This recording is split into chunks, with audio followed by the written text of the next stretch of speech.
জাহান নিজের মনের শয়তানি লুকিয়ে বাহিরে ভোলা ভালা একটা হাসি দিয়ে মাথা নাড়িয়ে বোনের কথায় সম্মতি দেয়। হায়া চলে যায় চিলে কঠার ঘরের উদ্দেশ্যে। সে চোখের আড়াল হতেই জাহান স্বল্প আওয়াজে বলে ওঠে, সারা জীবন আমাদের এমন জ্বালানোর জন্য তোর এই চটপটে স্বভাব যেন সর্বদা বিরাজ থাকে। আল্লাহ রাব্বুল আলামিন যেন তোকে দুনিয়ার সবচেয়ে সুখী করুক কলিজা আমার। জাহান জাইনের রুমের চাবিটা তার হাতে তুলে দেয়। দু ভাই তালা খুলে নিজেদের রুমে প্রবেশ করে। তারা হয়তো জানেই না তাদের জন্য আরও একটি চমক অপেক্ষা করছে। একদিকে হায়া গুনগুন করতে করতে চিলকোঠা ঘরে এসে উপস্থিত হয়। রুমের দরজাটা আগে থেকেই আধ খোলা থাকায় ঢুকতে কোনো প্রকার বাধা পায় না সে। রুমে ঢুকেই সে নিজেকে মনে মনে ভয়ঙ্কর কিছু গালি দেয়। নিজের ফোনটা না নিয়ে আসার জন্য গালিগুলো দিল আর কি। হঠাৎই সে অনুভব করে তার পেছনে কেউ একজন দাঁড়িয়ে আছে। সে পেছন ফিরবে তখনই একটা পুরুষালী উষ্ণ তার হাত শাড়ির ভাঁজে হাত ঢুকিয়ে উন্মুক্ত কোমর জড়িয়ে ধরে তার অন্য হাত দিয়ে হায়ার ঘাড় থেকে চুল সরিয়ে সেখানটায় ওষ্ঠের উষ্ণ আর্দ্র আদর দিতে থাকে। হায়া আঁতকে উঠে এমন কাণ্ডে ছটফটিয়ে লোকটির থেকে দূরে সরে যেতে চায় কিন্তু পারে না। তার কোমরে থাকা লোকটির হাত শক্তপোক্ত হয়ে জড়িয়ে আছে। বেশ কিছুক্ষণ ধস্তাধস্তির পর হায়া কোনো মতে নিজেকে ছাড়িয়ে নিতে সক্ষম হয়। চিলেকোঠার রুমটি তার অপরিচিত হওয়ায় ঘুটঘুটে অন্ধকারেও হাতড়াতে লাইটের সুইচে পেয়ে যায়। সুইচে চাপ দিতেই পুরো রুম আলোকিত হয়ে যায়। হায়া তাড়াতাড়ি করে পেছনে ঘুরে তাকে স্পর্শ করা পুরুষটিকে দেখার জন্য। লোকটিকে দেখে হায়া হতভম্ব স্তব্ধ হয়ে যায়। তার অজান্তেই মুখ দিয়ে বের হয়ে যায়, আসিয়ান আপনি? আশিয়ান হায়াকে দূরে সরে যেতে দেখে উদ্গ্রীব হয়ে বলে, হ্যাঁ শোনো, আমি দূরে গেলে কেন, কাছে আসো। আজ আমাদেরও বাসর হবে তো, তাড়াতাড়ি আসো, কেম ফাস্ট। বিয়ের 5 মাস পর বাসর, এও শোনার বাকি ছিল হায়ার। হায়া ভ্রু কুঁচকে বলে, বিয়ের 5 মাস পর কিসের বাসর? আর আমাদের মধ্যে তো সব হয়ে গিয়েছে। হয়েছে, আজ আবার হবে। আর বাসর করতে বিয়ের দিনে লাগে নাকি? আজ জাহান জাহানের ফুলে সজ্জিত বাসর ঘর দেখে আমারও বাসর করতে মন চাইছে। তাই তো 2 ঘন্টার মাঝে রুমটাকে নিয়ে ছাদে সাজিয়েছে। কেম ফাস্ট চান, রাত তো পার হয়ে গেল বলো। হায়ার মনে হলো তার মাথায় কেউ বাঁশ দিয়ে বাড়ি মেরেছে। শালাদের বাসর ঘর দেখে নিজেরও বাসর করতে চাইছে। হায় রে অসভ্য পুরুষ! এই অসভ্য পুরুষটি তার কপালে লেখা ছিল শেষ পর্যন্ত। হায়ার ভাবনার মাঝে আশিয়ান তার অনেকটা কাছে এসে পড়ে। হায়া তা বুঝতে পেরে সরে যেতে চায় কিন্তু ততক্ষণে অনেক দেরি হয়ে গিয়েছিল। আশিয়ান হায়ার দিকে খানিকটা ঝুঁকে তার হাঁটুর পেছনে হাত দিয়ে ধরে তাকে কাঁধে উঠিয়ে বেডের দিকে হাঁটা দেয়। হায়া ছাড়া পাওয়ার জন্য ছটফট করতে থাকে কিন্তু আশিয়ান তাকে ছাড়ে একদম বেডের উপরে। আকস্মিকভাবে পড়ে যাওয়ায় হায়া কোমরে একটু ব্যথা পায়। সে আর্তনাদ করে ওঠে, বাবা গো, এই জল্লাদ আজকেও আমার কোমরটা ভেঙে দিল। আশিয়ানের মনে পড়ে যায় তাদের বিয়ের দিনটার কথা। সেদিনও এভাবেই তো হায়াকে ভুলবশত কোল থেকে ফেলে দিয়েছিল। কিন্তু সেই দিনটা আর আজকের মধ্যে বিস্তর ফারাক রয়েছে। পাঞ্জাবিটা আশিয়ান অনেক আগেই খুলে রেখেছিল। চিলেকোঠার গুমোট বাতাস ও হায়াকে নিয়ে করা চিন্তার কারণে শরীর ঘেমে উঠেছিল। বউটা আসতে যেন ইচ্ছে করে সময় নিচ্ছিল। বিরক্তি আর অধীরতা মিলিয়ে তার ধৈর্য ফুরিয়ে গিয়েছিল অনেক আগেই। গায়ে এখন শুধু একটা স্যান্ডো গেঞ্জি, যা তার পেশি বহুল কাঁধ আর বুকের রেখাগুলোকে আরও স্পষ্ট করে তুলে ধরেছিল। আর পাঞ্জাবির সাথে মিল রেখে সাদা পায়জামা পরছিল সেটা। আশিয়ান আর এক মুহূর্ত দেরি না করে সেকেন্ডে গেঞ্জিটাকেও এক টানে খুলে ফেলে দেয় দূরে। তারপর হঠাৎই লাফ দিয়ে উঠে পড়ে বিছানায়। হায়া থমকে যায়, তার ঠোঁট কেঁপে ওঠে অজান্তেই। পর মুহূর্তেই নিজেকে খুঁজে পায় আশিয়ানের 4 হাত পায়ের মাঝখানে বন্দি অবস্থায়, ঠিক যেন শিকারকে কৌশলে আটকে রাখা কোনো গর্বিত বাঘ। হায়ার চোখে কেবল বিস্ময় নয়, ছিল একটা কাঁচা ভয় আর অজানা উত্তেজনা। সে 2 হাত বাড়িয়ে ঠেকানোর চেষ্টা করে আশিয়ানকে, বুকের কাছে ঠেলে দিতে চায়। আশিয়ান তার প্রতিহত করার উপায় দেখে মৃদু হাসে। তারপর শক্ত উষ্ণ আঙ্গুল গলিয়ে দেয় হায়ার আঙ্গুলের ভাঁজে এবং হাত দুটোকে বিছানার সাথে চেপে ধরে দৃঢ়ভাবে। তাদের চোখাচোখি হয় মুহূর্ত খানেক। আরশিয়ানের চোখে ছিল দাবির ঝিলিক আর হায়ার চোখে ছিল মৃদু কাঁপন এবং অনুভূতিদের ঝড়। আরশিয়ান তার মুখটা নিয়ে আসে হায়ার কানের খুব কাছে। তার গরম নিঃশ্বাস হায়ার কাঁধে পড়তেই হায়া আরও একবার কেঁপে ওঠে। আরশিয়ান এক দহন জাগানো হাসকি সুরে বলে, তুমি যতই আমার থেকে দূরে যেতে চাইবে, আমি ততই প্রগাঢ়ভাবে তোমার নিঃশ্বাস তোমার অস্তিত্বের সাথে মিশে যাব। তুমি আমার জেদ, আমার পাপ, আমার বৈধ অধিকার। কথাটা শেষ করে আশিয়ান সকালের সেই জায়গাটায় কামড় দিয়েছিল, সেই জায়গাটায় প্রগাঢ় এক চুম্বন করে। আশিয়ান তাতেই শুধু থেমে থাকে না, একের পর আদরে হায়াকে নিজের আয়ত্তে নিয়ে আসে। হায়ার শরীরটা এক মুহূর্তেই কেঁপে ওঠে, কিন্তু সে জানে এটা ভয় নয়, এটা সেই অনুভব যা তাকে ভেঙে না দিয়ে গলে দিতে চায়। হায়ার এই গলে যাওয়াটাই আশিয়ানকে গভীর ভালোবাসার প্রমাণ। সময় গড়ানোর সাথে সাথে দুই মানবী নিজেদেরকে ভালোবাসতে ব্যস্ত হয়ে পড়ে। হায়া সকল মান অভিমান সাইডে রেখে ভালোবাসার মানুষটির ডাকে সাড়া দেয়। হায়া সুখকর বেদনায় ডুবে থেকেই আশিয়ানকে বলতে থাকে, আপনি খারাপ আশিয়ান, ভীষণ খারাপ। অস্থির নিঃশ্বাস ফেলে আশিয়ান বলে ওঠে, আমি খারাপ? তাহলে ভালো কে? ওই ফারাবি, যেখানে তোমার বরকে কয়েকবার জানে মেরে ফেলার চেষ্টা করেছিল। আশিয়ানের কথার স্পন্দন শ্রবণনালী ছুঁয়ে হায়ার স্নায়ুর উপর এক অজানা শিহরণ নামিয়ে দেয়। সে আঁতকে উঠে তাকায় চারপাশে, যেন শব্দ নয় কোনো অস্ত্র তাকে বিধ্বস্ত করল। তার ভালোবাসার মানুষটিকে মারতে চেয়েছিল ফারাবি। হায়া আশিয়ানের উন্মুক্ত পিঠ খামচে ধরে আতঙ্কিত গলায় জিজ্ঞেস করে, কি বলছেন আপনি? ফারাবি ভাই আপনাকে মারতে চেয়েছিল? ঘামে ভেজা কপালে নরম এক চুমু এঁকে আশিয়ান কানে কানে এক মোলায়েম কণ্ঠে ফিসফিসিয়ে বলল, জি আমার ভালোবাসা। আমার বার্থডের পরের দিন যে অ্যাক্সিডেন্টটা হয়েছিল না, সেটাও কিন্তু ফারাবিই করেছে। এমনকি আরও অনেক ঝামেলা তৈরি করতে চেয়েছে সে আমাদের মাঝে, যেগুলো না বললেই নয়। হায়া ভয় পেয়ে যায় আশিয়ানের কথাগুলো শুনে। ভালোবাসার মানুষটিকে হারানোর ভয়ে তাকে আষ্টে পৃষ্ঠে জড়িয়ে ধরে। আশিয়ানের বহু নিকটে থেকেও সেই ভয়ে কাঁপতে থাকে মৃদু করে। চিলেকোঠার ঘরে কয়েকটা জানালা আছে, সেই জানালাগুলো দিয়ে পূর্ণিমার চাঁদের আলো এসে ঘরটাকে আলোকিত করে তুলেছে। আশিয়ান হায়ার শরীরের মৃদু কাঁপন ও আবসা আলোয় তার আতঙ্কিত মুখখানা সন্তর্পণে অবলোকন করে। তাদের এই স্পেশাল মুহূর্তে হায়ার ভয় নয়, তার ভালোবাসায় চায় আশিয়ান। তাই তো সে নিজ পন্থা অবলম্বন করে হায়ার ভয় দূর করতে ব্যস্ত হয়ে পড়ে। হায়াও একসময় নিজের ভয় ভুলে আশিয়ানের পাগল করা ভালোবাসায় ডুবে যায়। ঘনিষ্ঠ মুহূর্তে হায়া শুধু একটা কথাই শুনতে পায়, আমার একটা ছোট্ট প্রিন্সেস চাই। হায়া প্লিজ, আমার ঘর আলোকিত করার জন্য আরেকজন হায়া লাগবে আমার। জাহান রুমে এসে আঁতকে উঠে অস্থির ও হতভম্ব গলায় বলে ওঠে, হায় আল্লাহ, আমার বউ কই? আফিফ নিজের চুল রাহার হাত থেকে ছাড়ানোর জন্য অনেক চেষ্টা করছে, কিন্তু রাহা ছাড়ছেই না। ক্লান্ত হয়ে সে বিবস্ত্র মুখে বসে পড়ে আর চেষ্টা করে না রাহার হাত থেকে নিজের পছন্দের চুলগুলোকে মুক্ত করতে। রাহা এতক্ষণ আফিফের প্রতিহত করার চেষ্টা দেখে বেশ মজা পেয়েছিল। যেই আফিফ চেষ্টা করা ছেড়ে দিল, রাহার মজাও যেন কেউ এক মুঠো ছাই ছিটিয়ে দিল। রাহা আপনা আপনি আফিফের চুল ছেড়ে দেয়, তারপর একসাথে বেশ কয়েকবার চোখের পলক ঝাপটিয়ে আফিফকে দেখতে থাকে। সাদা শার্টের হাতাগুলো কোনোই পর্যন্ত গোটানো। রাহার সাথে হুড়োহুড়ি করতে গিয়ে বেচারা বেশ ঘেমে গিয়েছে, যার দরুন কপাল বেয়ে ঘাম চুয়ে চুয়ে গলার নিচে চলে যাচ্ছে। গলার দিকে তাকাতেই রাহার কি জানি একটা হলো, সে ঘরে চলে যায়। বিশেষ করে আফিফের অ্যাডামস অ্যাপেলের দিক থেকে তার নজর পড়তেই তার শরীরে এক শিহরণ বয়ে যায়। সে অনুভব করে আফিফের লোকটা ভীষণ সুন্দর, সেটা তার মন হোক বা শরীর। অন্যদিকে আফিফ তার ক্লান্ত গা এলিয়ে দেয় সোফায়। চোখ বন্ধ করতেই কয়েক ঘন্টার আগের দৃশ্য একের পর এক ভেসে ওঠে চোখের ক্যানভাসে। কয়েক ঘন্টা আগে রাহা এতদিন আফিফের সাথে থাকার সময় খুব কমই জাহানকে মনে পড়েছে তার।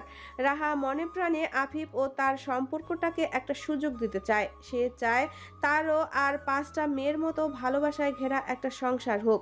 আফিফ তাকে নিজের ভালোবাসার চাদরে মুড়িয়ে রাখুক। আর এসব ভেবেই সে সব সময় নিজেকে অনেকটা বেশি ব্যস্ত রাখে সংসারের কাজে, যাতে অবসর সময়ে তার মাথায় জাহান রিলেটিভ কোনো কথা না ঘুরে।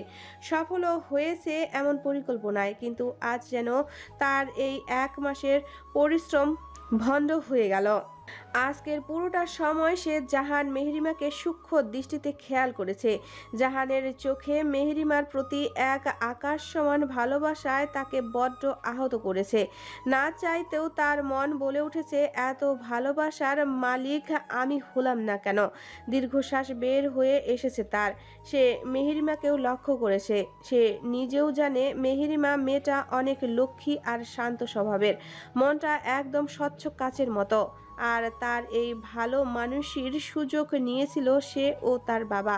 জোর করে পেতে চেয়েছিল জাহানের পবিত্র ভালোবাসাকে, কিন্তু তারা ভুলে গিয়েছিল দুনিয়ার সব কিছু জোর করে পাওয়া গেলেও ভালোবাসা পাওয়া যায় না। এসব ভেবেই নিজের প্রতি দুঃখ ও ক্ষোভ দুটোই হয় রাহার। তখন একটা ওয়েটার হাতে একটা ট্রেতে করে কতগুলো ড্রিঙ্কসের গ্লাস নিয়ে যাচ্ছিল। রাহা ওয়েটারটিকে ডাক দিয়ে তার ট্রে থেকে একটা গ্লাস উঠিয়ে নেয়। ওয়েটারটিও রাহাকে গ্লাসটি দিয়ে চলে যায়। রাহা 2 চুমুক গ্লাসটা শেষ করে ফেলে। খাওয়ার পর তার মাথা ধরে যায় ঝাঁজে। আসলে সেটা ওয়াইন ছিল। পার্টিতে অনেক বড় বড় বিজনেসম্যান এসেছিল, আর ওয়াইন খাওয়ায় জাভিয়ান স্বল্প পরিসরে তাদের জন্য ওয়াইনের ব্যবস্থা করেছিল। আর রাহা সেই ওয়াইনকেই সফট ড্রিঙ্কস ভেবে খেয়ে নেয়। শুরুতে রাহার খেয়ে ভালো না লাগলেও একটু পর ভালো লাগতে শুরু করে। শরীরটা কেমন হালকা হালকা লাগতে শুরু করে। আশেপাশে সব কিছু ভালো লাগতে শুরু করে। দূরে কয়েকজন পুরুষ সাথে দাঁড়িয়ে হাসতে থাকা তার বরটাকে তো রাহার আরও ভালো লাগতে শুরু করে। রাহা নেশাগ্রস্ত হয়ে পড়েছে। সে তার গালে এক হাত রেখে মনে মনে বলে ওঠে, আল্লাহ, আমার বরটা এত কিউট কেন? আবার কি কিউট করে আসে, মন চাইছে একটা চুমু খেয়ে আসি। রাহা তার মনের ইচ্ছা দাবিয়ে রাখলো না। টলমলে পায়ে হেঁটে আফিফের কাছে চলে আসে। তার পেছনে দাঁড়িয়ে ডান হাতের তর্জনী আঙ্গুল দিয়ে আফিফের বাহুতে খোঁচাতে থাকে। আফিফ তার খোঁচা খেয়ে পেছনে ফিরে তাকালে রাহাকে ঠোঁট উল্টে নিজের দিকে তাকিয়ে থাকতে দেখে। চোখগুলো কেমন ঘুমু ঘুমু হয়ে আছে। আফিফ রাহাকে জিজ্ঞেস করে, কি হয়েছে রাহা, কিছু বলবে? হুম। রাহা বাচ্চাদের মতো করে মাথাটা উপর নিচ করে বলে। রাহার ভাবভঙ্গি দেখে আফিফের কপালে ভাঁজ পড়ে কয়েকটা। সে রাহাকে জিজ্ঞেস করে, কি বলবে? কিছু চাই তোমার? হুম। কি চাই? আপনাকে। আমাকে? কিন্তু কেন? খানিকটা অবাক হয়েই বলে আফিফ। চুমু খাবো তাই। সরল গলায় কথাটা বলে রাহা, অথচ তার এই কথা শুনে আফিফের চোখগুলো বের হয়ে যাওয়ার জোগাড় হয়। পেছনে থাকা তার কলিগগুলো রাহার কথা শুনতে পেরে ঠোঁট চেপে হাসতে থাকে। জাহান আর সে একই পেশায় থাকায় জাহান তার কিছু কলিগদের ইনভাইট করেছে পার্টিতে, যারা এক সময় আফিফেরও কলিগ ছিল। আফিফ পেছনে ঘুরে হাস্যরত কলিগদের একবার দেখে নেয়। তারপর এক্সকিউজ মি বলে রাহার হাত ধরে তাকে একটা খালি জায়গায় নিয়ে আসে। তারপর তার হাত ছেড়ে দিয়ে বলে, রাহা, কি হয়েছে তোমার? এমন উদ্ভট কথা বলছো কেন? কিসের উদ্ভট কথা বলছি জামাই? কথাটা বলে সে ঠাস করে আফিফকে জড়িয়ে ধরে। তার এমন কাজে আফিফ আরও একবার চমকে যায়। আফিফ তড়িঘড়ি করে রাহাকে নিজের থেকে সরিয়ে আশেপাশে একবার নজর বুলিয়ে নেয় কেউ দেখছে কিনা। তারপর কিছুটা শান্ত গলায় রাহাকে বলে, রাহা, এমন করছো কেন তুমি? কি হয়েছে তোমার? আর তুমি এমন টলছো কেন? সোজা হয়ে দাঁড়াও দেখি। রাহা হিহি করে হেসে বলে, টলছি কই জামাই, আমি তো আকাশে উড়ছি, দেখেন কি সুন্দর করে উড়ছি আমি। আপনি উড়েন, আসেন। কথাটা বলে রাহা আফিফের দু হাত মেলে দেওয়ার জন্য আবারও তার অনেকটা কাছে চলে আসে। আফিফ করা একটা স্মেল পায়। সে রাহাকে দূরে না সরিয়ে তার মুখের কাছে মুখ নিয়ে শুকে দেখে রাহার দিক থেকে ড্রিঙ্কসের স্মেল আসছে। আফিফ অবাক হয়ে রাহাকে জিজ্ঞেস করে, তুমি ড্রিঙ্কস করেছো রাহা? না তো। সরল গলায় উত্তর দেয় রাহা। আফিফ তার জবাব শুনে বলে, তাহলে এমন কড়া স্মেল আসছে কেন তোমার থেকে? কি খেয়েছো তুমি? আমি তো তেমন কিছু খাইনি, শুধু জাহান আর মেহরিমাকে দেখে বুক ভারী হয়ে এসেছিল কষ্টে।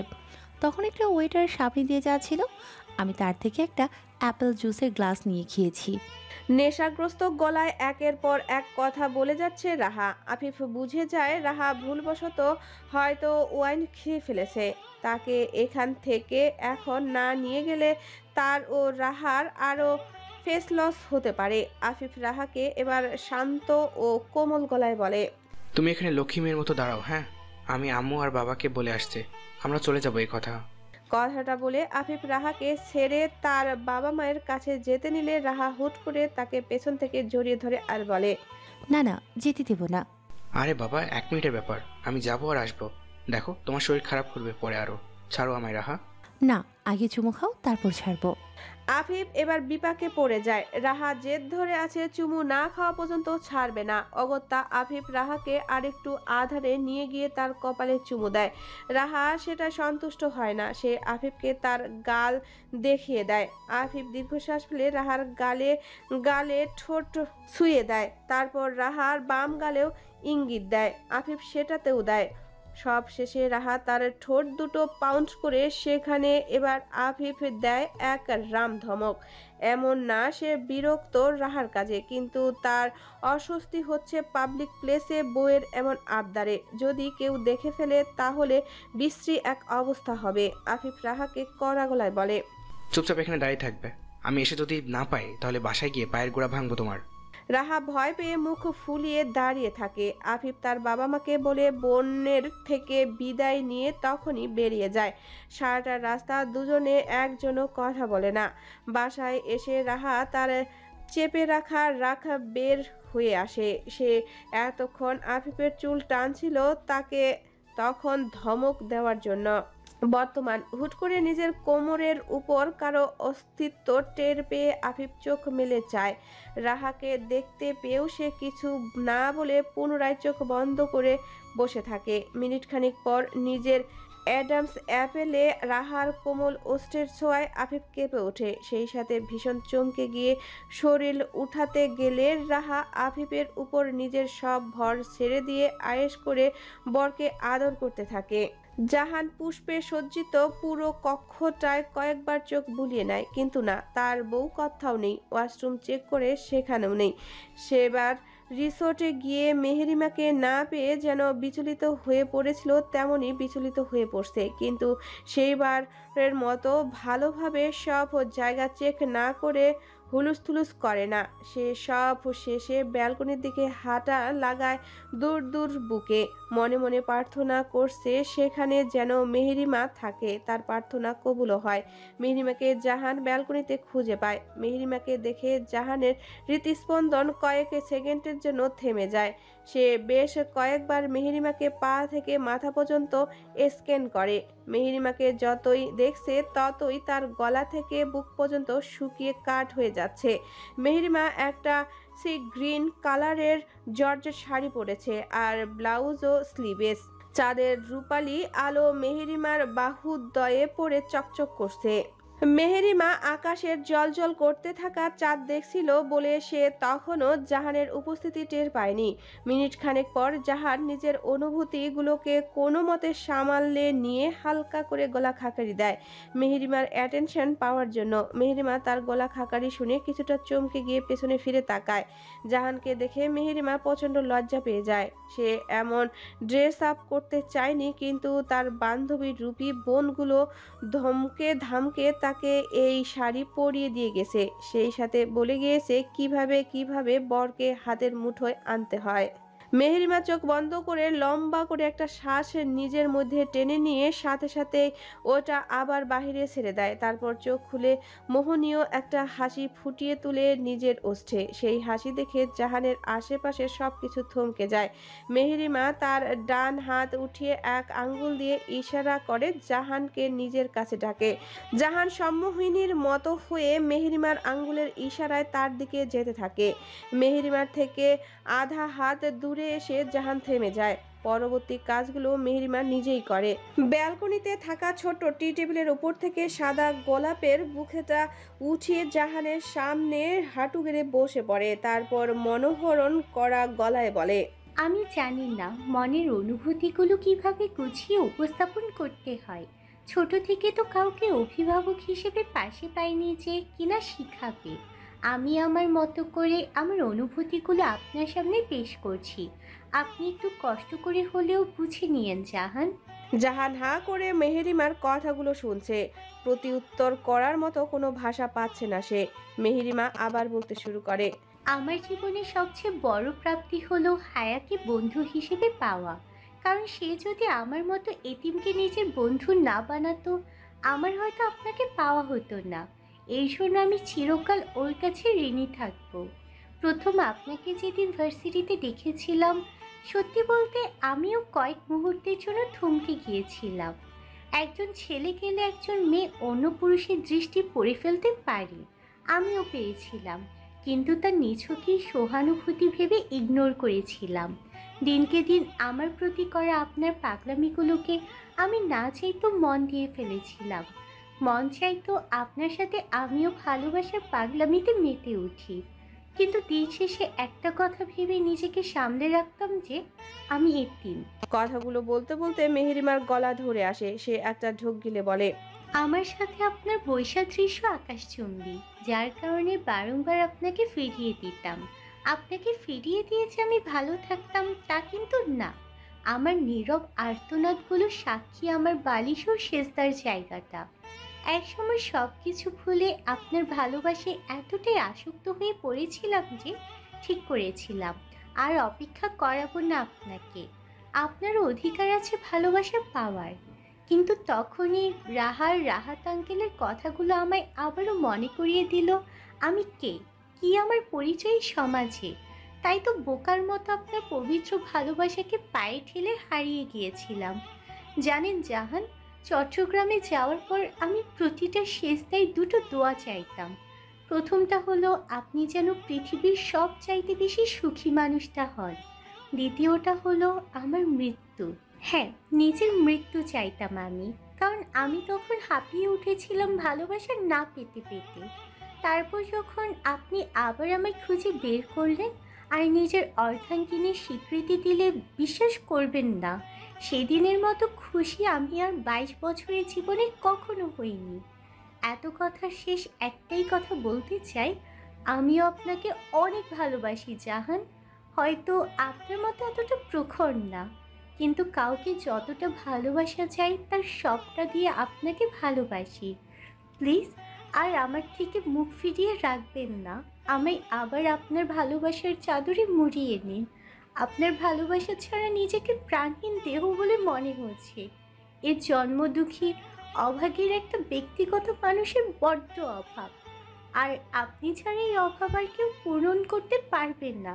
কথাগুলো বলতে বলতে মেহেরিমার চোখ দিয়ে অশ্রু গড়িয়ে পড়তে থাকে। জাহানের চোখেও অশ্রুতে আনাগোনা দেখা যায়, কিন্তু ঠোঁটের কোণের মন মাতানো হাসি ফুটে ওঠে। মেহেরিমা অধীর আগ্রহে অপেক্ষা করছে জাহানের উত্তর শোনার জন্য, কিন্তু হঠাৎই জাহান মেহেরিমার মনটাকে ভেঙে দিয়ে কোনো উত্তর না দিয়ে রুমে চলে যায়। জাইন রুমে ঢুকে একটু থতমত খেয়ে যায়, কারণ রুমটা আধারে ঢেকে রয়েছে। জানালার থাইগুলো লাগিয়ে তাতে পর্দা মেলে দেওয়ায় বাহির থেকে কোনো আলো রুমে প্রবেশ করছে না, যার কারণে রুমটা ঘুটঘুটে অন্ধকার হয়ে আছে। সে একটা হতাশার মিশ্রিত শ্বাস ফেলে পকেট থেকে ফোনটা বের করে ফ্ল্যাশ লাইট জ্বালিয়ে রুমের লাইটের সুইচের কাছে যায়। সেকেন্ডের ব্যবধানে রুমটা আলোয় পরিপূর্ণ করে তুলে সে। লাইট জ্বালিয়ে পেছনে ফিরে জাইন বড়সড় একটা ঝাটকা খায়। সে দেখতে পায় তার আদরের যত্ন বড় করে তোলা বউ তারই বাসর ভণ্ড করে হাত পা ছড়িয়ে ছিটিয়ে ঘুমাচ্ছে। পাটিতে পরা শাড়িখানা খুলে হালো কিটির লেডিস টি শার্ট ও ট্রাউজার পরেছে। বেচারা জাইন বড্ড আহত হয়। কথায় সে ভেবেছিল তার বউটা ফুলে সজ্জিত বিছানায় এক হাত লম্বা ঘোমটা টেনে বসে বসে তার অপেক্ষা করবে। জাইন রুমে এসে তার পাশে বসে আস্তে করে ঘোমটাটা তুলে তার চাঁদ মুখখানা দেখবে। কিছু প্রেমময় উক্তি দ্বারা প্রেয়সীর কপালে লজ্জার লাগিমা রাঙিয়ে দিবে। বউয়ের সেই মোহনীয় রূপ দেখে জাইন আবারও পাগল হয়ে পুনরায় তাকে নিজের ভালোবাসার চাদরে মুড়িয়ে নেবে। কিন্তু কথায় কি, বউ তো তার মাথায় বাড়ি মারার নামান্তর কাজ করে বসে আছে। এমন না তারা আজই প্রথম কাছে আসবে, কিন্তু ভাই বাসরটা তো তারও আজ প্রথম হবে। তাদের বিয়ের দিন বড় ভাইয়ের সেই করুণ অবস্থা থেকে জাইন বা আদিবা কারোই মনের অবস্থা ভালো ছিল না, যার কারণে বাসর রাতে কিছুই হয়নি। ফ্রেশ হয়ে দুজনই ঘুমিয়ে পড়েছিল, কিন্তু তাই বলে আজও এমনটা হবে? হঠাৎই জাইনের মাথায় ক্রোধ চেপে বসে। না, সে কিছুতেই এটা সহ্য করবে না। সে পুরো বেশি পাওয়ারের লাইট নিভিয়ে দিয়ে ডিম লাইট জ্বালিয়ে বেডে উঠে পড়ে। আদিবার পাশে আধ শোয়া হয়ে তার মাথায় আলতো করে হাত বুলিয়ে দিতে দিতে বলে, আদিবা, এই বউ, উঠো উঠো বলছি। এমনিতে তো কত রাত হয়ে যায়, ঘুম আসে না, কিন্তু আজকে 12টা না বাজতে বাজতে যে ঘুমিয়ে পড়লি যে। উঠো না রে বাবা, আজ না আমাদের বাসর, আমরা বাসর করব না? কানের কাছে জাইনের অনবরত বকবুকানিতে আদিবা একটু নড়ে চড়ে উঠে। তারপর পিটপিট করে চোখ মিলে জাইনকে দেখতে পেয়ে তাকে জড়িয়ে ধরে তার বুকে মুখ গুজে আবারও ঘুমিয়ে পড়ে। তাকে চাইতে দেখে জাইন খুশি হয়ে গিয়েছিল, কিন্তু তার খুশি নিমিষেই করফুলের ন্যায় উড়ে যায়। আদিবা জাইনের বুকে মুখ ডুবিয়ে ঘুমু ঘুমু গলায় বলে, আজ সকাল থেকে দৌড়ের উপর আছি। সন্ধ্যার পর থেকে রাত 10:30 পর্যন্ত ভারী শাড়ি আর 4 ইঞ্চি মোটা মেকআপের আড়ালে নিজেকে মুড়িয়ে পুতুলের মতো বসেছিলাম। তারপরও জিজ্ঞেস করছো কেন ঘুমিয়ে গেলাম এত তাড়াতাড়ি? কি নিষ্ঠুর তুমি জাইন। আদিবার কথাগুলো শুনে জাইনের মায়া হয়। সে শুধু নিজের কথাই ভাবছিল, অথচ তার ভালোবাসার মানুষটির কথা একটুকু ভাবল না। এই পর্যায়ে এসে জাইনের নিজের প্রতি রাগ হয়। সে আর আদিবাকে বিরক্ত করে না, বরং সে নিজেও গায়ের ব্লেজারটা খুলে বউকে জড়িয়ে ধরে ঘুমিয়ে পড়ে। জাইনের ঘুম ভাঙে হালকা কাঁপুনি মেশানো এক ডাকের শব্দে। গভীর রাতে ঘড়ির কাঁটা তখন ঠিক 3টায়। চোখ মেলতেই তার নিঃশ্বাস আটকে আসে মুহূর্তেই। আলো আধারিতে দাঁড়িয়ে আছে আদিবা, যেন রূপকথার কোনো পরী বাস্তবে তার ঘরে এসে হাজির হয়েছে। মাথা ভর্তি খপা করা চুলে গুজে রাখা এক টুকরো জুঁই ফুল, চোখে কাজল, ঠোঁটে হালকা গোলাপি ছোঁয়া, আর গায়ে হালকা রঙের শাড়ি, যা তার কোমল গঠনটাকে আরো নরম আরো আকর্ষণীয় করে তুলেছে। জাইন ধপ করে উঠে বসে, চোখ কষলে নিশ্চিন্ত হয় সে জেগেই আছে। কিরে, মাঝরাতে এমন সাজগোজ? মাথায় আবার কোন পেতনি চাপলো নাকি? আদিবা হেসে উঠে এক হাত কোমরে রেখে ভ্রু নাচিয়ে বলে, পেতনি কেন, আজ তো আমাদের বাসরের রাত না, তাই ভাবলাম আমার স্বামীর পছন্দের মতো হয়ে উঠি। বলো তো কেমন লাগছে আমাকে? জাইন আর উত্তর দিতে পারে না, শুধু অপলক তাকিয়ে থাকে তার দিকে। আদিবা এবার ধীরে ধীরে তার হাত দুটো দুপাশে ছড়িয়ে দেয়, যেন নিজেকে পুরোপুরি উজাড় করে দিয়েছে তার কাছে। তার মেথিন কোমর আর কোমল পেটের বাঁক চোখে পড়ে জাইনের। গলার স্বর শুকিয়ে আসে তার, ঠোঁটের কোণায় খেলতে থাকে নিঃশব্দ হেসে যাওয়া। আদিবা এবার ধীরে ধীরে কাছে এগিয়ে এসে জাইনের বুকে আঙ্গুল বুলিয়ে বলে, আজ আমি শুধু তোমার জাইন। তোমার ভালোবাসা আমাকে ছুঁয়ে যাক এমনভাবে যেন স্নিগ্ধময় ভোরও হিংসে করে তোমার আমার ভালোবাসা দেখে। জাইন এবার আদিবাকে নিজের কোলে টেনে নেয়। আদিবাকে বুকের ভেতর জড়িয়ে নিয়ে মৃদু গলায় বলে, আমি শুধু আজকের জন্য তোর না, তোর আগামী দিনের জন্য আমি শুধু তোর।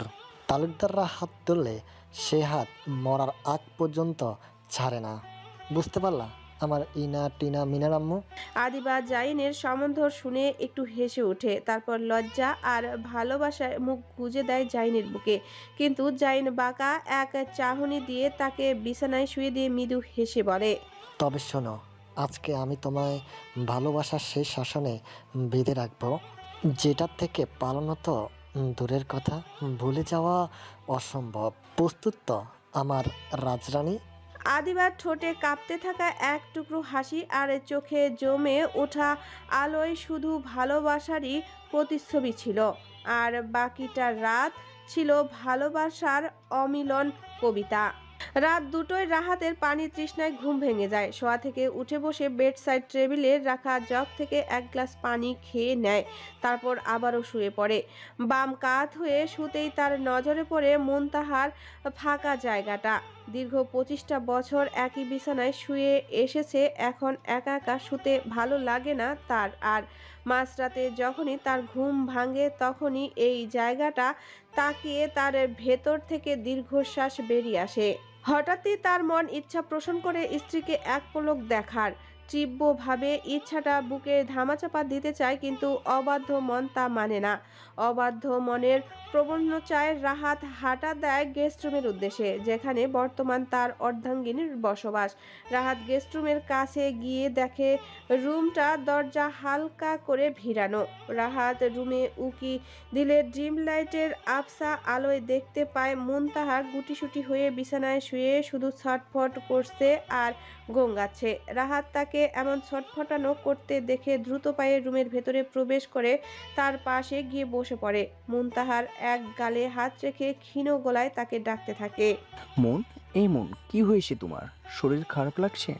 রাহাত তার গালে হাত রেখে চমকে যায়। প্রচন্ড গরম হয়ে রয়েছে তার গাল। সে একে একে মুনতাহার গাল, কপাল, গলা চেক করে বুঝতে পারে মুনতাহার জ্বর এসেছে। আর এই সেই জ্বর না, গা কাঁপানো সেই জ্বর। রাহাত মুনতাহাকে আরো কয়েকবার ডাকে, কিন্তু মুনতাহা বেগম কোনো সাড়া শব্দ করে না। অতিরিক্ত জ্বরের প্রকোপে মুনতাহা জ্ঞান হারিয়ে ফেলেছে। রাহাত মুনতাহার থেকে সরে এসে দ্রুত ওয়াশরুমে গিয়ে একটা বালতিতে করে পানি নিয়ে এসে মুনতাহাকে বেডের কিনারায় শুয়ে দিয়ে মাথায় পানি ঢালতে থাকে। মুনতাহার হুঁশ না থাকার কারণে তাকে কিছু খাওয়াতেও পারছে না। আধ ঘন্টার মতো মাথায় পানি ঢালার পর মুনতাহার গায়ের তাপমাত্রা একটু কমে, তার ছটফটানি বন্ধ হয়। রাহাত বালতিটা ওয়াশরুমে রেখে এসে একটা টাওয়াল ভিজিয়ে এনে তার হাত মুখ ভালো করে মুছে দেয়। রাহাত কাজটা শেষ করে ভাবে এবার মুনতাহাকে কিছু খাওয়ানো উচিত, কিন্তু মুনতাহাকে একা রেখে যেতে তার মনটা সায় দিচ্ছে না। আকস্মিকভাবে সেখানে এসে উপস্থিত হয় তাদের ছেলে রায়হান। কাল তার এক্সাম থাকার কারণে আজ রাত জেগে পড়ছিল। প্রতি রাতেই সে মায়ের কাছে এসে কিছুক্ষণ বসে থাকে নিঃশব্দে, মায়ের মাথায় হাত বুলিয়ে দেয়, মনটাকে শান্ত করে তারপর ঘুমাতে যায়। রাহা আর রায়হান দু ভাই বোন, দু মেরুর মানুষ। রাহা যেমন বাবার পাগলি, রায়হান তেমন মা পাগল ছেলে। অন্যান্য দিনের মতো আজও মাকে দেখতে এসেছিল রায়হান, কিন্তু রুমের কাছে এসে মুনতাহার রুমের লাইট জ্বালানো দেখে সে একটু অবাকই হয়। তারপর দরজার কাছে নিঃশব্দে দাঁড়িয়ে দাঁড়িয়ে তার বাবার কাজগুলো দেখে। রায়হান খেয়াল করে পুরোটা সময় রাহাতের চোখে মুখে দুশ্চিন্তা ছেয়েছিল। তার মনটা হঠাৎই ভালো হয়ে যায়। বাবার জন্য তার মনে জমে থাকা ক্ষোভগুলো কিছুটা কমে যায়। হুট করে রাহাতের নজর যায় দরজার দিকে। এত রাতে ছেলেকে জেগে থাকতে দেখে রাহাত কিছুটা অবাকই হয়। রাহাত তাকে বলে, রায়হান, এত রাতে না ঘুমিয়ে এখানে কি করছো আব্বু? রায়হান তার ডাক শুনে ভেতরে প্রবেশ করে শান্ত গলায় বলে, কাল পরীক্ষা তো, তাই পড়ছিলাম পাপা। আম্মুকে দেখে আসছিলাম, এসে দেখি তুমিও এখানে আছো। আম্মু কি হয়েছে পাপা? আর বলো না বাবা, তোমার আম্মুর সেই কি জ্বর, আমি না আসলে সারা রাত বোধ হয় জ্বরে এভাবেই পড়ে থাকতো। ও। মায়ের দিকে তাকিয়ে মলিন গলায় বলে রায়হান। রাহাত তাকে বলে, তুমি এখানে 10 মিনিটের জন্য বসতে পারবে? আমি তোমার মায়ের জন্য কিছু বানিয়ে নিয়ে আসতাম ততক্ষণে। আসলে তাকে একা ছেড়ে যেতে সিকিউর ফিল করছিলাম না। সেটা আবার বলতে হয়, আমি এমনিতেও থাকতাম। আম্মু আসতে দেখে আমার আর ঘুম আসে নাই। তুমি যাও পাপা, আমি আম্মুর কাছেই আছি। রাহাত চিন্তিত মনে চলে যায় মুনতাহার জন্য স্যুপ বানাতে। 15 মিনিটের মাথায় এক বাটি গরম গরম স্যুপ নিয়ে হাজির হয় রাহাত। রাহাত বাটিটা টেবিলে রেখে ছেলেকে বলে, তুমি গিয়ে ঘুমিয়ে পড়ো আব্বু, আমি তোমার আম্মুর কাছে আসছি না। চিন্তা করো না, রাতে ঘুম না হলে কাল এক্সামও ভালো হবে না। কিন্তু পাপা। তুমি চিন্তা করো না, এই স্যুপটা খাইয়ে ওষুধ খাওয়ালেই তোমার আম্মুর জ্বর ছেড়ে যাবে ইনশাআল্লাহ। আর তাছাড়া আমি আসি তো তার পাশে। আমি আসি শব্দটা ছোট হলেও একটা তাৎপর্য রয়েছে। রায়হান চলে যায় নিজের রুমে। মুনতাহার জ্বর না ছাড়া অবধি রাহাত তার সেবা করতে থাকে। জাহানের চলে যাওয়ায় মেহেরিমা ভাবে জাহান হয়তো তাকে ক্ষমা করতে পারছে না। নিজের করা নির্বোধ কর্মের জন্য মেহেরিমার নিজের উপর প্রচণ্ড রাগ হয়। ফুলের বুকেটা ব্যালকনি দিয়ে নিচে ফেলে দেয়, তারপর নিজেকে নিজেই আঘাত করতে থাকে আর কাঁদতে থাকে। এরই মাঝে জাহান ফিরে এসে তাকে এমন পাগলামি করতে দেখে হকচকিয়ে যায়। সে দ্রুত পায়ে হেঁটে মেহেরিমার কাছে এসে তার হাত দুটো ধরে বলে, কি হয়েছে মেহু, এমন করছো কেন? আর কাঁদছই বা কেন? মেহেরিমার কান্না কয়েক সেকেন্ডের জন্য থেমে যায়। কতগুলো দিন পর জাহান তাকে মেহু ডাকলো। মেহেরিমা জানে এই ছোট্ট ডাকটায় জাহানের কত ভালোবাসা, আদর, যত্ন, আহ্লাদ মিশে আছে। তারও যে এই ডাকটা ভীষণ প্রিয়। ভালোবাসার মানুষের কাছ থেকে ভালোবাসা পেতে কে না চায়? মেহেরিমা চায়। সে যে জনম দুঃখিনী, তার যে ভালোবাসার আকাঙ্ক্ষা সকলের চেয়ে একটু বেশি। হুট করে মেহেরিমা নিচে বসে জাহানের পা আঁকড়ে ধরে। জাহান হকচকিয়ে গিয়ে পেছনে সরে যেতে নিলে মেহেরিমা তার পা ছাড়ে না, বরং আগের থেকে আরও একটু বেশি শক্ত করে হাতের বাঁধন। মেহেরিমা জাহানের পা জড়িয়ে ধরে কাঁদতে কাঁদতে বলে, জাহান প্লিজ শেষবারের মতো মাফ করে দেন। আমি আর কখনো আপনার অবাধ্যতা করব না। আপনি আমার থেকে মুখ ফিরিয়ে রাখবেন না জাহান। আপনি ছাড়া আমার আর কে আছে বলেন, যে কি নামে ভালোবাসবে? আপনার ইগনোর আমার ভেতরে ভেতরে শেষ করে দিচ্ছে। আমার মনে হচ্ছে আমি মরে যাচ্ছি আপনার ভালোবাসার অভাবে। জাহান মেহেরিমার কথা ও কাজে দুটোতেই হতভম্ব হয়ে যায়। সে তাড়াতাড়ি করে নিচে বসে মেহেরিমাকে নিজের বাহুতে আগলে নেয়। মেহেরিমা তার সব শক্তি দিয়ে জাহানকে জড়িয়ে ধরে তার বুকে মুখ গুজে কাঁদতে থাকে। জাহান তাকে এমনভাবে কাঁদতে দেখে বিচলিত হয়ে যায়। সে মেহেরিমার মাথায় ও পিঠে হাত বুলিয়ে দিতে দিতে বলে, হুস, আর কাঁদো না, শরীর খারাপ করবে তো এরপর। মাপ তো সেই কবেই করে দিয়েছি তোমায়। এতদিন শুধু দেখছিলাম তুমি আমার রাগ ভাঙাতে কি করতে পারো। মেহেরিমা জাহানের বুক থেকে মুখ তুলে তার দিকে তাকায়। মেহেরিমার এমন বিধ্বস্ত মুখভয় দেখে জাহানের বুকটা ধক করে ওঠে। ইসরে, মেয়েটা একটু পরীক্ষা নিতে গিয়ে বড্ড বেশি কষ্ট দিয়ে ফেলেছে জাহান। জাহান নিজের কাছেই নিজে পুনরায় ওয়াদাবদ্ধ হয় মেহেরিমাকে ভালো রাখার, তার অপ্রাপ্তিগুলো জাহানের মাধ্যমে পূর্ণ করার।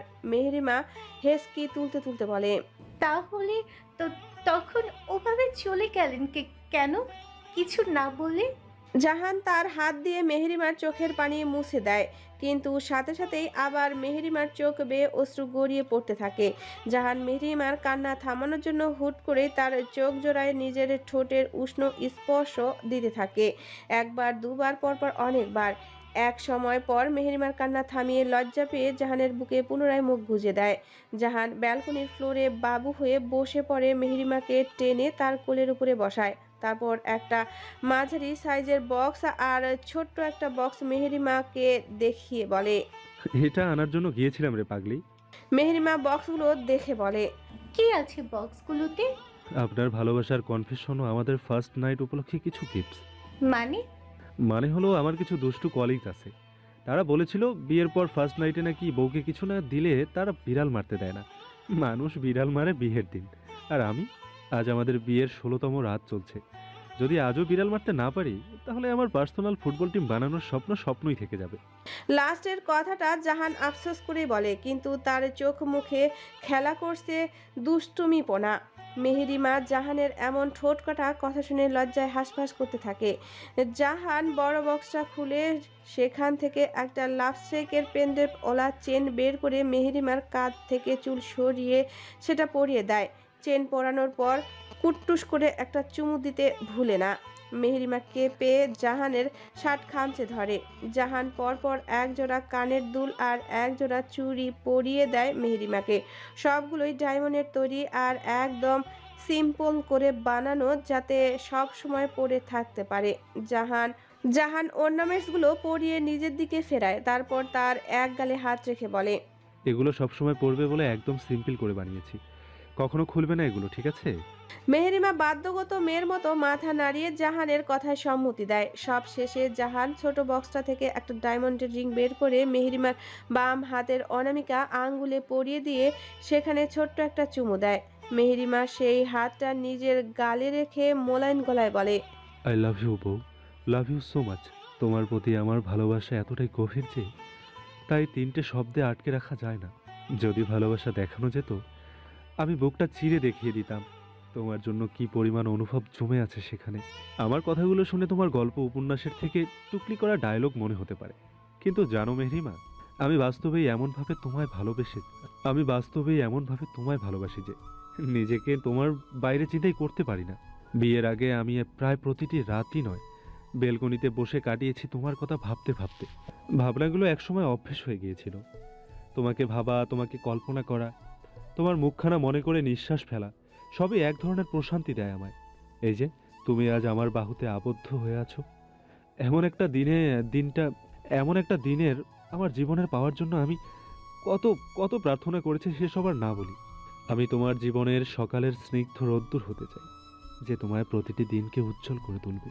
তোমার মন খারাপের দিনের শ্রোতা হতে চাই, যাকে নির্ভয়ে বলতে পারো আজ আমার মনটা ভালো না।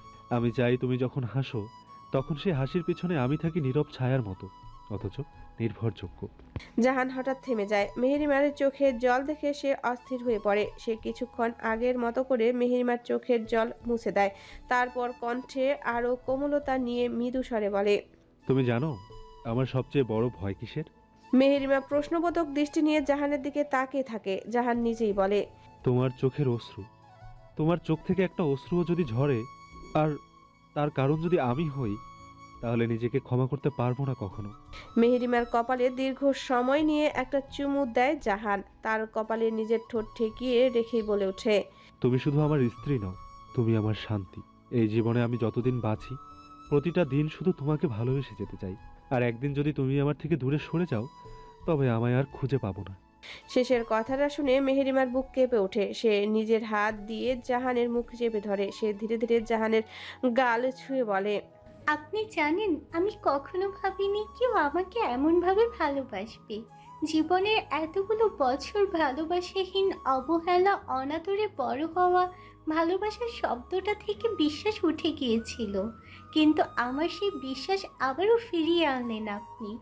আপনার চোখে আমার জন্য যে ভালোবাসা দেখি তা আমার আত্মায় ছুঁয়ে যায়। আপনার প্রতিটা কথায় যেন আমি নিজেকে নতুন করে খুঁজে পাই। সে চোখ নামিয়ে নিজের আঙ্গুলে থাকা আংটিটার দিকে তাকায়। হীরাটার চিকচিকানির চেয়েও বেশি জল জল তখন তার মুখের হাসি। সে জাহানের চোখে চোখ রেখে বলে, আপনি আমার জীবনের সেই উপহার যেটা চাইলেও কখনো কল্পনা করতে পারিনি। আমি চিরকাল আপনারই ভালোবাসার ছায়ায় বাঁচতে চাই জাহান। আর যদি কখনো অভিমান করি, মন খারাপ করি, জানবেন তার মাঝেও আমি শুধু আপনারই হয়ে থাকতে চাই। এরপর সে জাহানকে শক্ত করে জড়িয়ে ধরে। পরিবেশও বোধহয় তার পবিত্র ভালোবাসার পূর্ণতা দেখে খুশি হয়ে যায়। বেশ কিছুক্ষণ পর জাহান মেহরিমার মুখশ্রী তার বক্ষ থেকে উঠিয়ে 2 হাতের আঁচলে নেয়। মেহরিমার কপালে সাথে নিজের কপাল ঠেকিয়ে চোখ বন্ধ করে নেয়। তারপর বলে, বউ, আজ যদি তোমায় আমার করে নেই, তাহলে কি তুমি রাগ করবে? আজ রাতে আমি তোমায় শুধু ভালোবাসতে চাই না, তোমার সমস্ত সত্তায় নিজেকে বিলীন করে দিতে চাই। তোমার শরীর নয়, আমি তোমার আত্মাকে ছুঁতে চাই। মেহু, আজ রাতে আমি শুধু ছুঁতে চাই না, তোমার মাঝে নিজেকে খুঁজে পেতে চাই। তুমি কি আমায় সেই ঘন নীরবতায় প্রবেশ করতে দেবে, যেখানে ভালোবাসা শরীরে নয়, আত্মায় লেখা থাকে? জাহান কথাগুলো শেষ করে মেহরিমার দিকে তাকিয়ে থাকে তার উত্তর জানার জন্য। মেহরিমা জাহানের কথাগুলো বুঝতে পেরে লজ্জায় লজ্জাবতী গাছের মতো আরো নেতিয়ে পড়ে। সেও চাইছে আজ জাহানের অস্তিত্বের সাথে মিশে যেতে, তাকে একান্ত নিজের করে পেতে চাইছে, কিন্তু ওই যে লজ্জা, সে যে স্বাভাবিকের চেয়েও একটু বেশি লাজুক। মেহরিমার কাছে আবারও বাচ্চাদের মতো আবদার করে বলে, মেহু, আজ রাতে আমি কি তোমায় ভালোবাসতে পারি বউ? ইসরে কি কিউট আবদার! ভালোবাসার মানুষটি ভালোবাসতে চাইছে, তাও এত কিউট করে। মেহরিমা কেন কোনো প্রেয়সী তার প্রেমিক পুরুষকে ফিরিয়ে দিতে পারবে না এই আবদারের? মেহেরিমার হঠাৎই এক দুঃসাহসী কাজ করে ফেলে। সে জাহানের এক গালে হাত রেখে তার অন্য হাত দিয়ে জাহানের চোখে চেপে ধরে তাদের দুজনের অধর মিলিয়ে দেয়। স্পর্শটা স্থায়ী ছিল কয়েক সেকেন্ডের জন্য, কিন্তু অনুভূতির গভীরতা ছিল অবনীয়। মেহেরিমার তার অধর সরিয়ে এনে জাহানের কাঁধে মুখ লুকিয়ে নেয়। লজ্জায় তার গাল দুটো গরম হয়ে এসেছে। মেহেরিমার মুখে কিছু না বললেও জাহানকে তার সম্মতির কথা বুঝিয়ে দিয়েছে নিজের কাজ দ্বারা। অন্যদিকে মেহেরিমার এমনভাবে উত্তর দেওয়ায় জাহান চিত্ত উল্লাসে মেতে ওঠে। আজ তার প্রেয়সী অনুমতি দিয়েছে তাকে ভালোবাসার। এত খুশি জাহান কই রাখবে ভেবে পায় না। জাহান ঝট করে মেহেরিমাকে কোলে তুলে রুমের দিকে এগিয়ে যায়। রুমে এসে তাকে বেডে শুয়ে দিয়ে নিজে চলে যায় ব্যালকনির দরজা লাগাতে। ব্যালকনির দরজা লাগিয়ে রুমে ডিম লাইট জ্বালিয়ে গায়ে থাকা ব্লেজারটা খুলে দূরে ছুঁড়ে মারে। কথায় গিয়ে পড়লো সেদিকে আপাতত তার মাথা ব্যথা নেই। শার্টের বোতামগুলো খুলতে খুলতে বেডে উঠে আসে। জাহান যতই একদম করে এগোচ্ছে মেহেরিমার নার্ভাস হয়ে পড়ছে। জাহান যখন একদম মেহেরিমার কাছে এসে পড়ে তখন মেহেরিমার ঘাবড়ে গিয়ে চোখ খিচে বন্ধ করে নিয়ে বেডশিট খামচে ধরে। তাকে এমনটা করতে দেখে জাহান বুঝে যায় মেহেরিমা ভয় পাচ্ছে। বউকে ভয় দেখিয়ে তাকে আপন করে নেওয়ার মতো মানুষ জাহান না। সে চায় জাহান মেহেরিমাকে যতটা স্পেশাল ফিল করাতে চায় এই মোমেন্টটায় মেহেরিমা যেন তা বুঝে। জাহান মেহেরিমার দু গালে হাত রেখে তার কপালে মধ্যখানে গভীরভাবে চুম্বন করে। জাহানের এই স্পর্শে মেহেরিমার কাছে ম্যাজিকের মতো কাজ করে। তার সকল ভয় কাঁপুনি সব দূর হয়ে যায়। জাহান এক এক করে মেহেরিমার দু চোখ কপাল দয় নিজের ওষ্ঠে স্পর্শ দিয়ে সিক্ত করে তুলতে থাকে। মেহেরিমা যখন একদম শান্ত হয়ে যায় তখন জাহান তার অধর স্পর্শ করে স্থির অধর দ্বারা।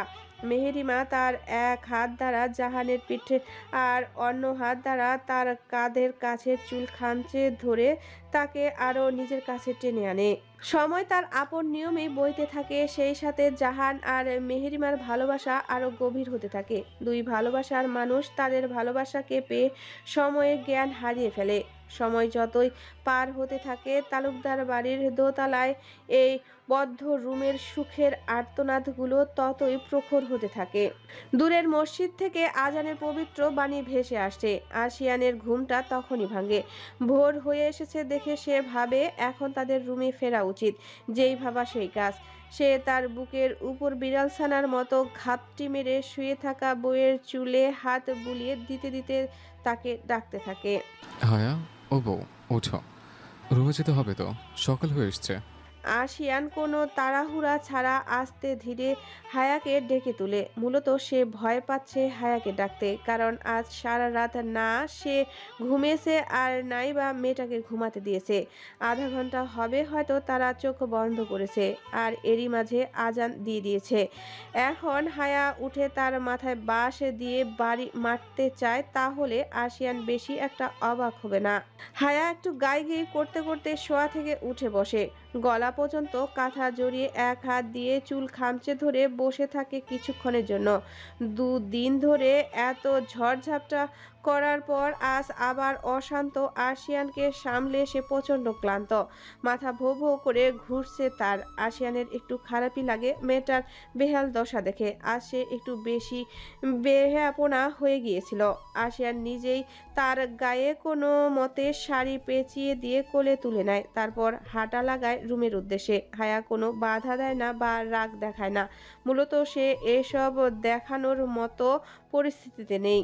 আশিয়ান রুমে এসে সোজা চলে যায় ওয়াশরুমে। হায়াও সে একসাথে ফ্রেশ হয়ে বের হয়। আশিয়ান হায়ার সকল কাজ স্বতঃস্ফূর্তভাবে করে দেয়। দুজনে একসাথে নামাজ আদায় করে আশিয়ান হায়াকে বেডে আধশোয়া করে বসিয়ে দিয়ে নিচে চলে যায় কিছু খাবার আনতে। 20 মিনিট পর আশিয়ান মাঝারি এক বোল নুডলস আর বড় এক গ্লাস গরম দুধ নিয়ে আসে। রুমে এসে হায়াকে জাগ্রত অবস্থায় পায় আশিয়ান খাবারগুলো আস্তে ধীরে হায়াকে খাইয়ে দিতে থাকে।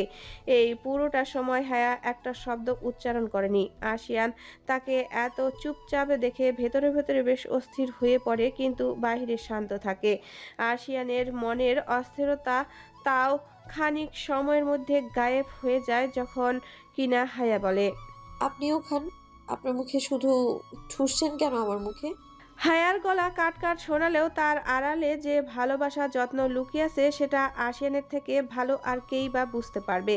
আশিয়ান হায়ার সাথে সাথে নিজেও খেতে থাকে। দুধটাও হায়া অর্ধেক খেয়ে বাকি অর্ধেকটা আশিয়ানকে খাওয়ায়। আশিয়ান খাওয়াটা শেষ করে এঁটো থালাগুলো নিচে রেখে রুমে এসে দেখে বেড খালি। বউ কই আমার? সর্বপ্রথম এই প্রশ্নটা আশিয়ানের মস্তিষ্কে আসে। আশিয়ান ওয়াশরুমের দিকে তাকালে দরজা বন্ধ পায়। সে তড়িঘড়ি করে ব্যালকনিতে গেলে সেখানে তার বউকে পায়। হায়াকে দেখতে পেয়ে সে বড় করে একটা দীর্ঘ নিঃশ্বাস ছাড়ে। বউটা ইদানিং চোখের আড়াল হলে তার বুকে ব্যথা শুরু হয়ে যায়। সে বিড়াল পায়ে হেঁটে হায়ার পেছনে এসে তাকে জড়িয়ে ধরে তার অল্প ভেজা চুলে মুখ ডুবিয়ে দেয়। বিড়বিড়িয়ে কতবার ক্ষমা চায়। নিজের ভালোবাসার জাহির করে তার ইয়ত্তা নেই। হঠাৎই হায়ার কিছু কথায় সে স্তব্ধ হয়ে যায়। মনের মাঝে বিরাজমান ভালো লাগাগুলো নিঃশেষ হয়ে গিয়ে সেখানে ঠাঁই নেয় ভয়। সকালে ঘুম থেকে উঠে রাহার মাথাটা কেমন ভার ভার লাগতে থাকে। সে সাথে নিজের উপর ভারী কিছু অস্তিত্ব অনুভব করে। পিটপিট করে চোখ মেলে তাকালে নিজেকে তাদের রুমে পায়। চোখ ঘুরিয়ে বুকের উপর ভারী বস্তুটার দিকে তাকালে রাহার চোখ দুটো কোটর থেকে বের হয়ে আসতে চায়। আফিফ নিজের শরীরের অর্ধেকাংশ রাহার উপর দিয়ে তার কাঁধে মুখ গুজে ঘুমিয়ে আছে। সে আর আফিফ একটা চাদরের তলায়। রাহা অনুভব করে তাদের দুজনের গায়ে বস্ত্র বলতে সেই চাদরটুকুই রয়েছে। বিষয়টা অনুধাবন করতেই তার হার্টবিট ফাস্ট হয়ে যায়। রাহার চোখ বন্ধ করে কাল রাতের কথা ভাবতে থাকে। আফসা আফসা করে মনে পড়তে থাকে তাদের দুজনের এই অবস্থায় আসার আগের সময়টুকুর কথা। গতকাল রাতে আফিফের মতো একজন প্রাপ্তবয়স্ক পুরুষের পক্ষে বউয়ের এমন আদুরে স্পর্শে নিজেকে কন্ট্রোল রাখা খুবই কষ্ট হয়ে যায়। রাহা আফিফের কাঁধের কাছে শার্ট খামচে ধরে তার এডামস অ্যাপেলের একের পর এক চুমু দিয়েই চলছে। মাঝে মধ্যে আবার দাঁত দিয়ে কুট্টুস করে কামড় দিচ্ছে। কামড়গুলোর ব্যথা কম, অনুভূতিদায়ক যন্ত্রণা বেশি ছিল।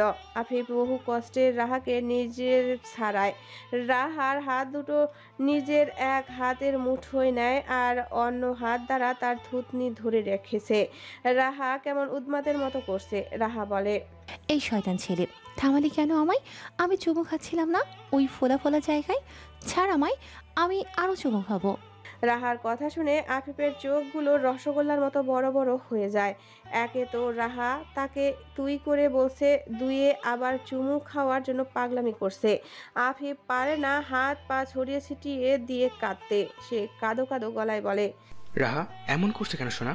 একটু শান্ত হয়ে বসো, আমি তোমার জন্য লেবু শরবত নিয়ে আসছি, সেটা খেলে ভালো লাগবে তোমার।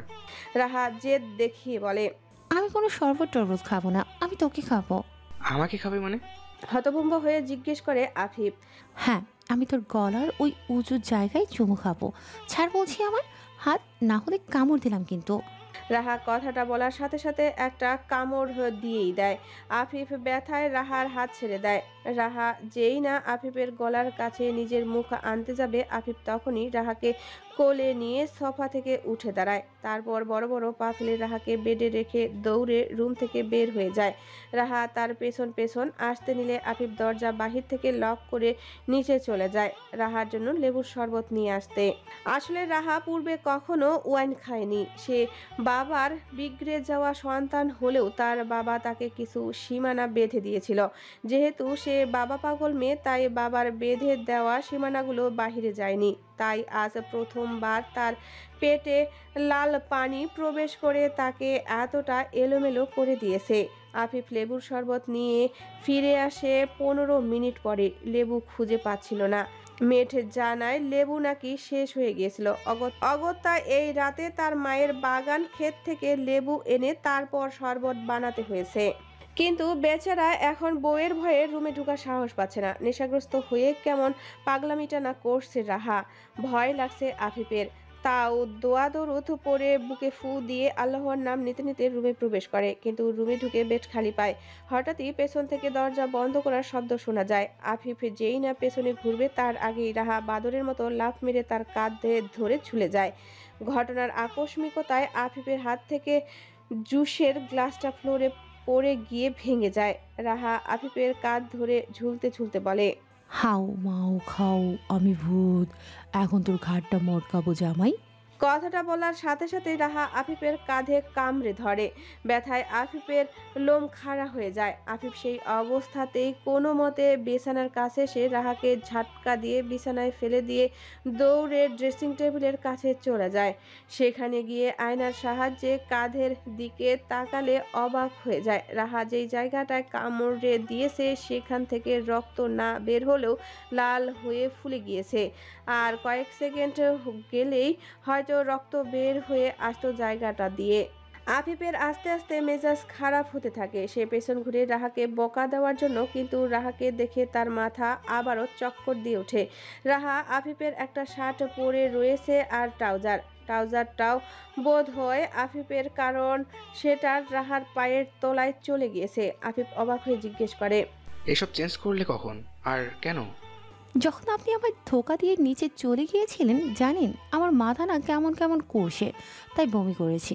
জামাটা একটু নোংরা লেগে গিয়েছিল, তাই চেঞ্জ করে ফেলেছি। কাঁদো কাঁদো গলায় বলে রাহা। আফিফের বুক চিরে কান্না বের হতে চায়। সে একটা দীর্ঘশ্বাস ফেলে রাহার কাছে এসে তার দু গালে হাত রেখে কোমল গলায় বলে, রাহা শোনা পাখি, তুমি তো লক্ষ্মী মেয়ে তাই না? তো লক্ষ্মী মেয়েরা সবার কথা শোনে। তুমি একটু শান্ত হয়ে বসো, আমি নিচে যাবো আর আসবো। তোমার মাথা কেমন কেমন দূর করার ওষুধ নিয়ে আসছি। হ্যাঁ। রাহা নিজের গাল থেকে হাত সরিয়ে তাকে হ্যাঁচকা টান দিয়ে বিছানায় ফেলে দেয়। তারপর তার পেটের উপর বসে মুখের দিকে ঝুঁকে এসে বলে, কোনো ঔষধ লাগবে না, আমার বড় ওষুধ তো আপনি। এই আফিফ, আপনি আমায় ভালোবাসেন না কেন? জানেন কেউ আমায় ভালোবাসে না। কথাটা বলে সে আফিফের বুকের উপর শুয়ে কাঁদতে থাকে। আফিফের তার প্রতি মায়া হয়। সে রাহার মাথায় হাত বুলিয়ে দিতে দিতে বলে, কে বলেছে কেউ তোমায় ভালোবাসে না? আমার আম্মু, বাবা, ভাই, আমার আব্বু আম্মু সবাই কত ভালোবাসে তোমাকে। আর আপনি? আফিফ রাহার প্রশ্নটা শুনে থমকে যায়। এমন না তার মনে অন্য কেউ আছে বা রাহাকে তার ভালো লাগে না। রাহা তার আশেপাশে থাকলে প্রচণ্ড ভালো লাগে। মেয়েটা হাসলে, যখন তার গালে সুন্দর দুটো টোল পড়ে, তখন তার মন চায় সেখানে একটি আদর দিতে। সে রাহাকে সব সময় স্পেশাল ফিল করাতে চায়। এসব যদি ভালোবাসার লক্ষণ হয় তাহলে আফিফ ভালোবাসে। হ্যাঁ, সে তার স্ত্রীকে ভালোবেসে ফেলেছে, কিন্তু সে একটু দ্বিধান্বিত। রাহা তাকে আবারও প্রশ্ন করে, হায়াকে তার বর কত ভালোবাসে। মেহরিমার বরের কথা তো বাদই দিলাম, সে তো বউ বলতে পাগল। আদিবাকেও তার বর ছোট থেকে ভালোবাসে। আর আমার ভাগ্যটা এবারও খারাপ। আসলে আমার মতো মেয়ের জন্য এমনটাই হওয়া উচিত। সবসময় বাবার টাকায় চলে অন্যদের ছোট করেছি, কষ্ট দিয়ে কথা বলেছি, তাদের ক্ষতি করার চেষ্টা করেছি। তাই তো আল্লাহ এখন আমায় পানিশমেন্ট দিচ্ছে। আমি জানি তো আমি পচা মেয়ে, আমার সাথে এমনটাই হওয়া উচিত। বমি করার কারণে নেশার প্রভাব কিছুটা কমেছে রাহার। সে এসব কথা বলছে আর কাঁদছে আফিফের বুকের উপর শুয়ে শুয়ে।